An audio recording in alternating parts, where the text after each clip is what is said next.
Hello, and thank you for joining me for our discussion on properties of matter. So this is our second video in section 2, in unit 2. We're going to talk about properties of matter. So at the end of this video, you will be able to define the term physical property along with the term chemical property, and you will be able to identify properties as physical or chemical for a given substance. So let's get started. First off, we have physical properties. Physical properties are observable characteristics that do not change the identity of the substance. And so an easy way to think of physical properties, these are things that you can sense with your five senses. If you can see, hear, feel, touch, smell, in some cases taste, we won't do that in science class. Those are your senses, those indicate physical properties. We can also include measurement in there because you can see a measurement, so that would be sight. But those are physical properties. Other examples of physical properties include things like temperature, volume, shape, state of matter, mass, color, malleable. This means to be pounded into sheets. The diameter would be a measurement. Ductile means to be pulled into wire. We'll talk more about those in a couple units. And then magnetic, being attracted to something else magnetically. And so we can use physical properties to describe substances. For example, this ball is round. So there's shape. It smells like rubber. There's smell. It's solid, state of matter. Bouncy, characteristic you can see.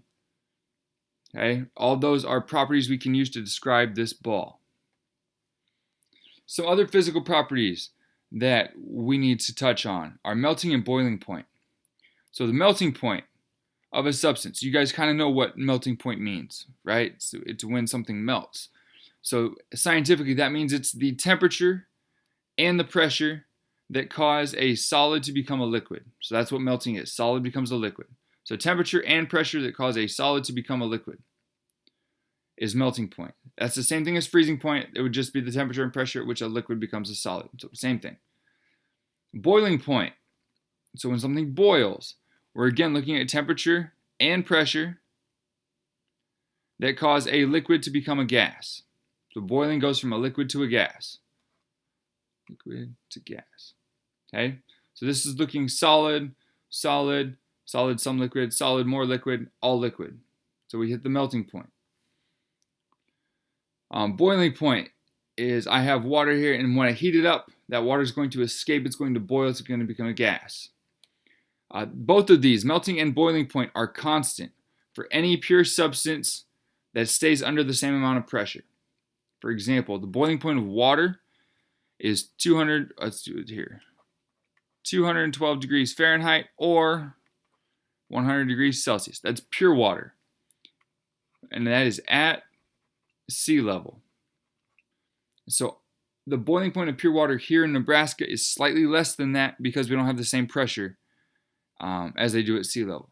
Your melting point for pure water is 32 degrees Fahrenheit or 0 degrees Celsius, both again at sea level. Okay, so those change a little bit when they get here, but it's pretty darn close. Okay, so then begs the question, what's this thing? So if you look at this, if you see one of these, this is a distillation machine. Distillation setup. So distillation is a process for separating substances based on their boiling points. And so what you do is you heat up a sample here, and then you're going to, when it gets to this part, it's going to cool down, recondense, and become liquid again, and run down this tube into your new container that is pure liquid. So this is how they make distilled water. They take water, they boil it, they condense it, and they get just the water that leaves all of the salts and things that were dissolved in it still up here. So the bottom of this container is going to be really gross when you get done. But that is distillation. Those are physical properties. Now we got chemical properties. A chemical property describes how a substance changes into a new substance. So you can't see chemical properties without a reaction or something happening. So it cannot be observed without a reaction. One of these properties is called flammability, or the ability to burn, which is a very good example of a chemical property. Another term we have is reactivity. So reactivity and chemical property is I would say very similar. This is the capacity to combine with another substance. So we're combining here, we're not just breaking down. That's reactivity is there. So in this case, we're dropping substances into water. This one burns when it's placed in water. That's a reaction. That's a chemical property. This one shakes the water. This one doesn't do so much. So those are different chemical properties for those substances. Here's the comparison between physical and chemical properties. So for example, the firewood here has a grainy texture. Wood has a grainy texture. You can see that, you can feel that, you can touch that. If you look at wood, you can't say that that's flammable unless you've seen it burn before. So a chemical property would be that it's flammable, but you have to see that actually take place. Iron, you can watch it bend without breaking. You can do that and you haven't changed the iron at all. You don't know that iron reacts with oxygen unless you've seen it before. And so it reacts with oxygen to form rust. Now we don't have just iron anymore, we have iron oxide. And then this red dye has a red color.